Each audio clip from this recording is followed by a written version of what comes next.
परवा एकदा शाळेतलं इतिहासाचं पुस्तक पाहिलं.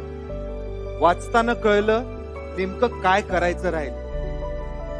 शिवजयंती नक्की कधी करायचं ते पाहिलं, पण राजांनी जन्माला येऊन नेमकं काय केलं ते बघायचं राहील. गड किल्ल्यांवर राजांनी बांधलेल्या तळ्यांकडे पाहिलं, पण पाणी पिऊन फेकलेली बाटली उचलायचं राहील.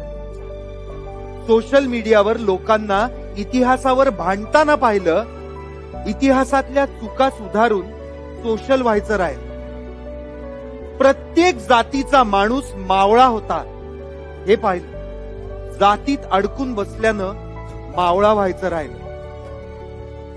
महाराजांना चौकातल्या पुतळ्यात पाहिलं, महाराजांना गाडीच्या काचेवर पाहिलं, महाराजांना अनेक पुस्तकात पाहिलं, पण महाराजांना आचरणात आणायचं तेवढं राहिलं.